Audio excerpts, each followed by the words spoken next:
we're back. We're back on the first morning of the FTE Winter 2024, and I recently met Dr. Rajan Kumar, and I was really pleased I did. We tried to get you out last year. Yeah. And you were otherwise occupied and busy, but we got you back this year. Dr. Rajan Kumar has basically found a way to, and he's going to tell, I always ask the entrepreneurs to tell a little bit about their story, how it is that they come to be in the very unique position, and you've got a great backstory. And what they've done is really, they have changed the process of making batteries. You can imagine how huge this is.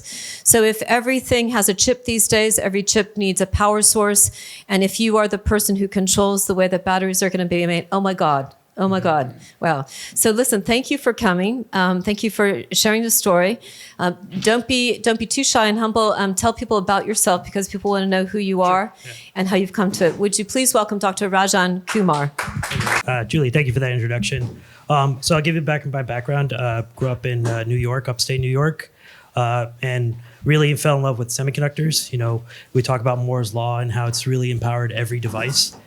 But, when I went to the semiconductor, what I found is, no one talks about what's the magic behind Moore's Law? How did it happen? And really, it was continued innovations in manufacturing that enable it. What I say is, it's not the power of Moore's Law to produce a chip, 2 nanometers, 4, smaller. It's the ability to put it in billions of chips that everyone gets it. And so what I saw, though, is, if we're trying to build a sustainable world, solar, batteries, all of those, it's a volume problem. And what kind of inspired me to do my PhD in print inlet technologies was that in order to build a sustainable world on solar panels, we have to cover the area of Iceland in solar panels. And so that's a volume problem. And so I'll be talking about how actually we're doing innovations in battery manufacturing to solve that and can do a lot more. So essentially, as Julie had said, the magic behind every button is a battery, from your phone, your car, all the electronics around you. Unfortunately, these devices are skyrocketing. And just give you a context of how big of demand, the amount, the recent COPA agreement, where we basically want to hit, complete energy free dependent on fossil fuels by 2030. So essentially, to hit the goals that COPA laid out in 2030, we need to build 10 terawatts of battery. To give you context, the amount of batteries that will cover is about the size of Belgium. So if you look at a typical battery, this is an 18650. There's about 5,000 to 7,000 in a typical Tesla. Really, this is an empty can. The real magic behind a battery is really a film. It's these films that are just made out of polymer composites. It's just like paper. Right now, the way we manufacture this component is bottlenecking the entire battery process. To just give you context, it took us 50 years to produce 1 terawatt this past year. And we now have to build 9 terawatts in 6 years to hit that goal. And so the way these batteries are made today, they rely on a very outdated process that has not changed in 50 years. What we do is we take these battery powders, we mix them with polymers that require very high temperature and toxic solvents to mix them. It literally looks like an ink. And then this ink is casted onto foils. And to remove the solvents that provide no utility, they use ovens, about 80 meters of ovens. To give you context, that would take up this whole block. That's $20 million of equipment. And you have to power these ovens at really high temperature. So they're spending $8 to $10 million to power these ovens, to remove the unwanted solvent. So in general, this process is very expensive in total CapEx and operating. It's very inefficient. You're adding a chemical that provides no utility, and it's costing, and you cost to remove it as well. And what we've learned in this past year, these batteries use very restricted chemicals, PFS. This past year, we've seen major litigation from DuPont and 3M paying $11 billion for the use of these chemicals. The European Union has now passed proposals to eliminate this, including batteries. Even Apple has said they're not going to be using these chemicals. So we really need to find a solution that can be faster, lower cost, and sustainable. And so that's what we're doing at Ateios Systems. This was the technology developed by the Department of Energy. They had spent $5 million in developing the technology, de-risking it, and we were the company that was able to exclusively license it. And so what we're doing is here, think of like printed inks. If you know printed inks, they use UV light, essentially light instead of heat. And so we're basically borrowing the same technology.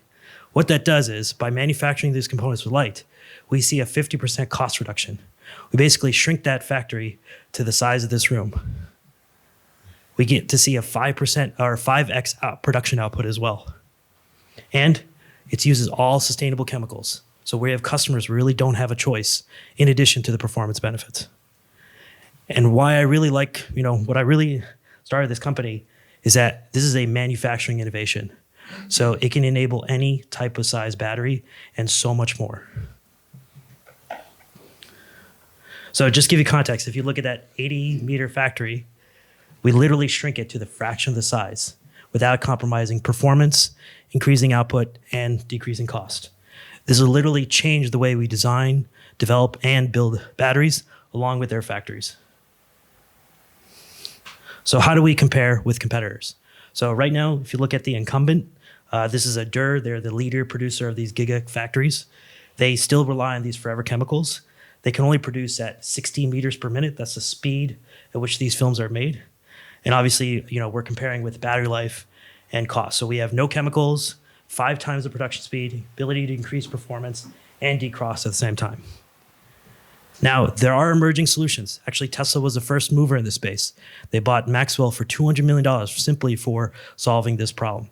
They're having issues with that technology. They're seeing performance losses. They're having ability to scale. We've essentially given up on it.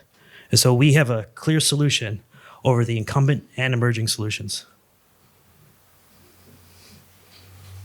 So how do we look at the market? So if you look at the entire battery market, from little batteries that go into asset tracking, diabetic patches, to e-bikes, power tools, and drones, and eventually EVs and grid storage, that entire battery market is roughly $400 billion by 2030.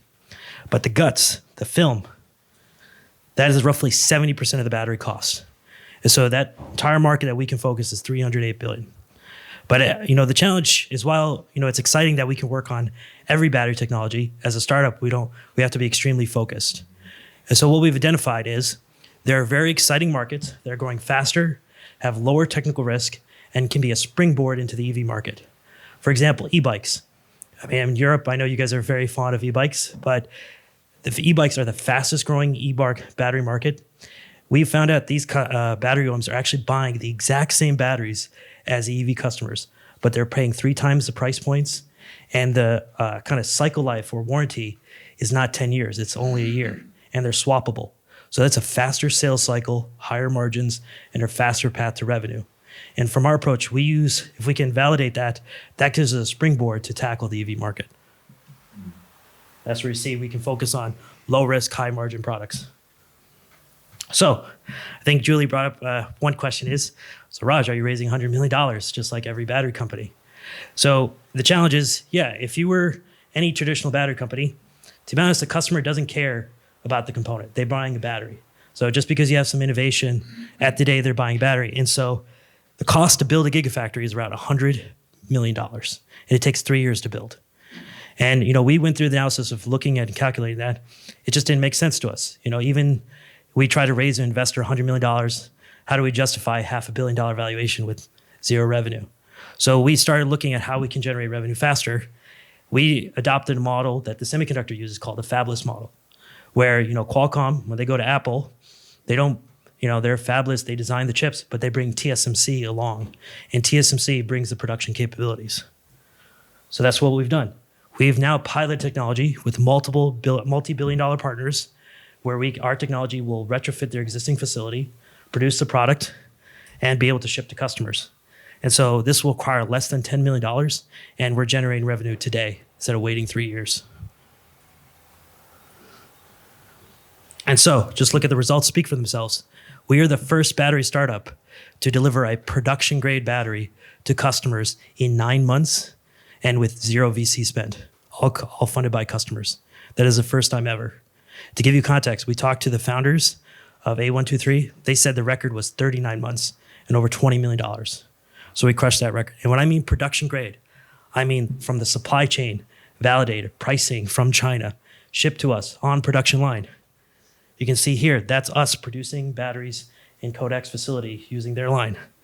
And here's the battery that we are shipping to customers already. We just delivered customers to Nike for wearable patches, and they're very excited with the results. So the results speak for themselves. The model does work. And so what we're here today is we're raising $8 million.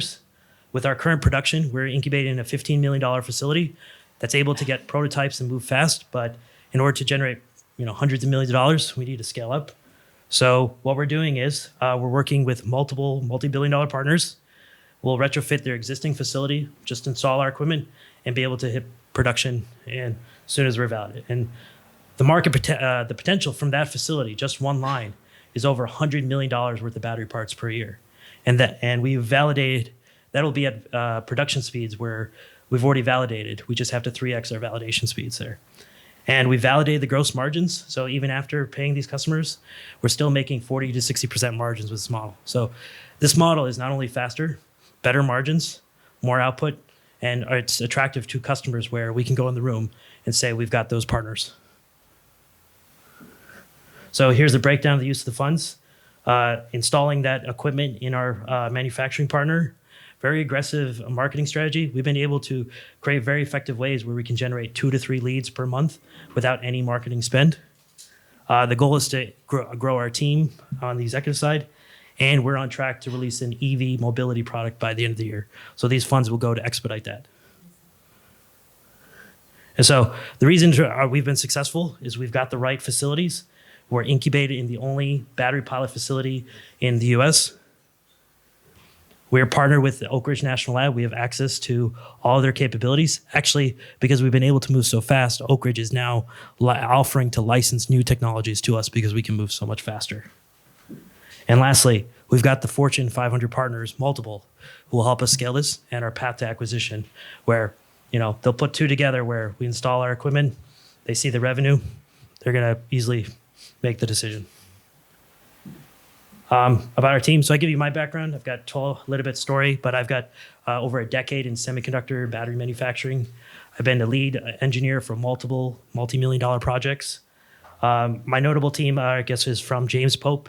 He has 35 years of experience in sales for battery space, and we've got a really good breadth of multidisciplinary experience.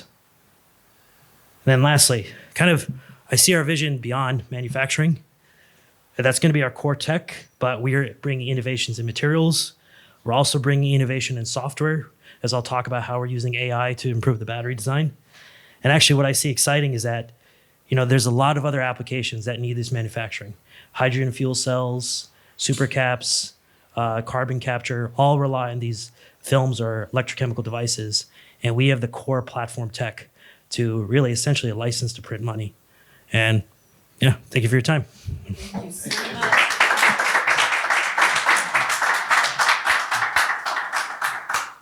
Thank you so much. It's incredible. Now, so many questions. I'm sure the audience is that we're going to work together in Europe and so forth. Tell the audience who's mostly European, not exclusively. Right. Tell the audience how you see Europe fitting into this. Right. This is a global play. I understand that, but where Europe is and where Europe's been innovating in batteries, irrelevant, you're knocking them out of the park now. Right. Is there an opportunity to set up subsidiaries, JV partners? Who are the big players here that you could work with? This audience will know a lot of people. How can they help you? Yeah, for sure. Actually, over this past year, surprisingly, our first movers are in Europe. So I was in Austria, meeting a partner there. Just think of the applications here. Actually, uniquely, I think you guys have innovated a lot of the Amazon Go, if you know these asset tracking. So we're seeing these little displays, hundreds of millions. They use a single-use battery. Our manufacturing can bring that innovation, and that's allowed to make hundreds of millions of units, and we can generate revenue there, and that puts us in a good position to tackle the more complicated batteries. So, there's a customer in Sweden. We're talking to a diabetic patch customer that just set up a facility in Ireland. I think the biggest thing is Europe is going to be the first mover to essentially ban all PFS. So that's 95% of batteries that just can't be bought. You go to a customer, and if you say, hey, you cannot use this anymore, and need our solution. But isn't that incredible that they would ban PFS without the solution, right? That's a breakdown, and we touched on that with in the telecoms market, how these things are not going hand in hand. And, back to the whole point about entrepreneurs being society's problem solvers, let's reduce the toxicity, but let's come up with a solution first, right? So you're saying that Europe is going to be an early adopter of your technology because of the ban on the what did you call them? The forever chemicals? Forever chemicals, yeah. Forever chemicals. Yeah. So officially it hasn't been banned, but there's been the first proposals. Okay. I think the key thing is that they have basically allowed exceptions for the battery space. But when I was at the Consumer Electronics Show, customers were coming to me and saying, hey, we really need a solution here. Do you have it? That was the first thing that came up. Wow. That's how I found out. It's Wow. not like, Okay. Okay. I'm beautiful minded. It was really customers telling me this is a problem. We put two to two together and we said, okay, this is a huge opportunity for us. And you say you've got something in Austria. What was that? Yeah, so the leading manufacturer of electronic shelf labels. So if you go to like an Amazon Go, Oh, sure. That was it. Yeah. instead of having each person update the price, it Yep. automatically updates. It allows more, sales in the Right. Every point of purchase will have a little e-ink display Okay. that requires a battery, and if we So can you provide the solution, So you'll have a customer in Austria soon. yeah. Perfect. Who's Okay. the customer in Sweden, since I'm there every month? So one of if this is private, it's a Pricer. So Pricer. if they're one of the leading of the They do the electronic shelf shelf labels. labels. Yeah. Okay. Other questions? Yeah. Yes, please. Len Devi. On the technology side, so is this lithium polymer, lithium ion only, or is So there it's- other chemistries? It's chemistry agnostic. So when you make a battery, there's three ingredients. There's the active material, there's a polymer, and then some conductive. We're just replacing the polymer. And that polymer allows the manufacturing benefits, but without changing the chemistry. So you get the exact chemistry, but you just get the manufacturing So benefits. manufacturing efficiency is amazing. Yeah. You were mentioning performance. Is that manufacturing performance? Is there any difference in power density, charge rates, any of that? Yeah, stuff, or it's great. really the same? So what I would say is like if I did apples to apples, just replace the exact same battery, I'm going to get roughly the same performance. But what we've seen is there's limitations in the existing manufacturing that could help you get more energy density. This process unlocks that. So we've been able to show 50% more energy just through manufacturing. So isn't it that when we were chatting, we had our conversation Right. and you were talking about printing, UV Right. curing. Could you just go over that again so that everybody comes away and really understands the Yeah. new? Because it's fascinating. It's from another industry that you pulled it, Right. right? A little bit. I'll talk about a story. Basically, so what happened was I, out of my PhD, had developed the world's first printed stretchable battery, and I was like, okay, let's go start a company on that. But after a year, what I found out was like it was really tough to manufacture because you lose all these toxic solvents. And then someone in the printing industry just said to me, "Yeah, why don't you use UV? We do that all the time." And that got me going to be like, "Yeah, why don't we use UV process?" And so that got me down to the approach. Now UV is a little bit difficult for batteries because it's it's a very black material, so light can't get. So the key innovation is we use electrons to penetrate and cure. So that's the key innovation is, but that started the influence of, the analogy of like, what if we could print these batteries like fast as newspapers to meet the demand? And, I've identified the Department of Energy had already invested in it, and it was just perfect timing. So. And that's the purpose of the benefit of these kinds of where there's so many different things is to learn from what's happening, what's working in other industries. And I always found that way when I was running my fund too. It's just that something was relevant across the board, right? Right. And so I think and how we come across is the comment that's almost not made where you say, well, why don't we just use this, right? Yeah. So other questions, please, for Rajan. Samantha, please. Samantha Bradley. So that's all very fascinating, very interesting about the new technologies. In terms of the materials, to what extent do you foresee over the next year, 2 years, there being challenges in terms of sourcing materials, particularly given what's happening in the Red Sea and the potential prospect of an increased escalation of problems with Right. Can you restate the question? Yeah, or I can basically what you're asking is how do we deal with the supply chain issues? Right. Yeah. I mean, it is the problem is unfortunately is Asia has 90% of the supply chain. So that is the real reality. I mean, I've talked to battery manufacturers where they say it is cheaper to buy the batteries from China than to make it themselves here. So that is a real reality.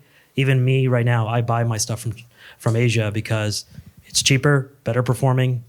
That's the reality. Now we are working on the domestic, but like I said, our focus right now is to produce a battery component it is important to us, but right now, if we can generate revenue, that's where we're gonna go. I think maybe to answer your question more, it's a little bit more hopeful. What one of my engineers said, the opportunity for recycling batteries is huge. So what he was saying was, if we can buy the batteries from Asia and then we recycle it, then we retain that supply without having to if we get really efficient at it. We just keep maintaining. So that's one creative idea that we're looking beyond there. Yeah. You can also recycle presumably from the Western population. There is a lot of recycling going on. I don't know what's actually happening to the batteries. Right. I guess some things are still being tipped into landfill. But presumably there's a high cost, I'm sure, to recovering the materials. Right. But we should probably be doing that anyway, shouldn't we? Yeah, there's multiple. Okay, sure. Yeah, no problem. I think the question was basically how do we deal with the kind of recycling and supporting that. Yeah, we have to recycle. That's very important. But I think I know in the U.S. there's a lot of levels that consumer behavior, supply chain, all those things like like diabetic patches. These little patches, they last 2 weeks for continuous. We have a customer that's going to build 100 million units per year. Just throw them in the landfill. That is a reality. That's the tough part, how to fight. I don't know how we fight that, but yeah, the goal. Maybe the idea is they ship it back and then but I don't know. I know in the US it's tough for us to ship back a battery and then, hopefully return it. So yeah, not to be pessimistic. I guess it's whether we let the consumers lead us or whether we lead the consumers. Right. If everybody who's manufacturing was decided that there was going to be a deposit paid, Right. which they would only get back if they actually recycle it, Right. they would stop it. And then there wouldn't be so much dependence on Asia for Yeah. source materials. But the problem is that, as we know, we've turned into the consumer. Right. rather than people I think- actually- I like that point. I just want to restate it for everybody to make sure everybody's heard it. It's whether, and I think that's really true. It's a good insight, Samantha, because in so many respects, the industry, as you referred to, pandering to the consumers, but we allow the consumer demand or the consumer insight drive it, as opposed to taking care of the consumer, of course, but maybe looking at that system level win. So I just wanted to frame that up for everybody. Thank you for that. Let's see, we got Edward back there, please. Yeah, I just wanted to give you a point on the recycling. Mm-hmm. There is a way, it's gonna cost you. Because if you invent the recycling, it'll be a lot tougher, so it'll take a lot more time. Mhm. Now, if you approach one of the families, mainly in the US, that control the garbage business, and you say, hey, I'm willing to buy batteries from you at X amount of time, trust me, you can get as much batteries as you want. Right. Because today, it's costing them a ton of money to put it in the landfill. Yeah, that's true. We're actually working on something that is helping them with some of their problems. Mm-hmm. But I believe that if you want to talk afterwards, Sure. Perfect.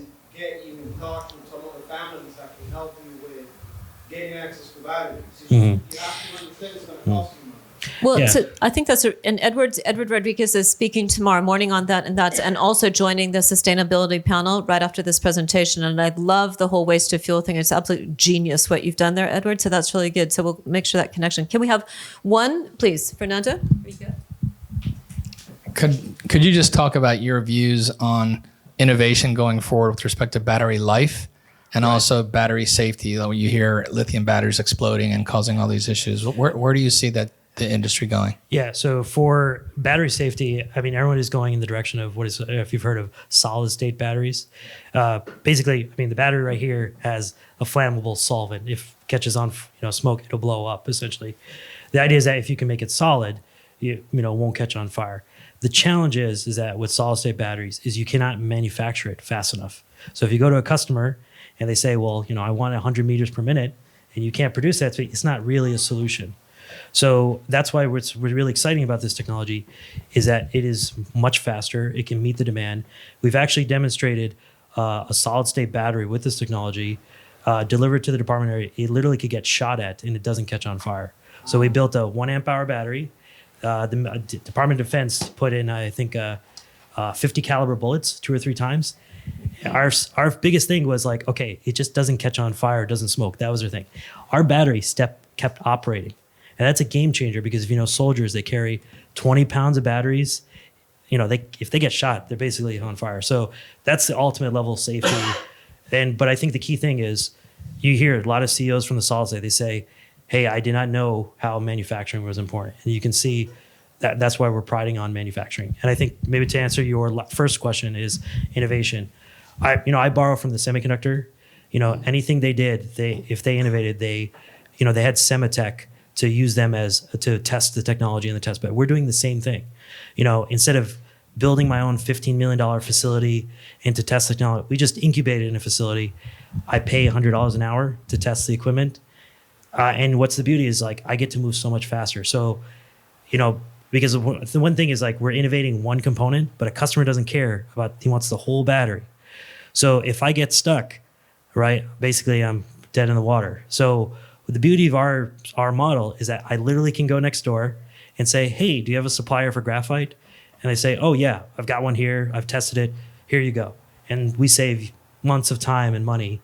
And that's why we're able to, hit those records. So it's, as Julie says, it's a system. We're successful because of a system. That's why it's in our name. So and also even at 8 million, you also really stressed how you're really not profitable until you're profitable at scale, right? Until you can demonstrate. Mm-hmm. And that's, I think, one of from an investor perspective, looking at what you're doing, this is not something, please give us 100 million and then we'll figure it out in scale and so forth. This is with 8 million, you turn absolutely transformational for the entire industry. Yeah. Super cool. Our view is that instead of building a factory, actually, my opinion is we're going to make that existing incumbent factory out of date. Yep. So in spending 150 million to build an old factory doesn't make sense.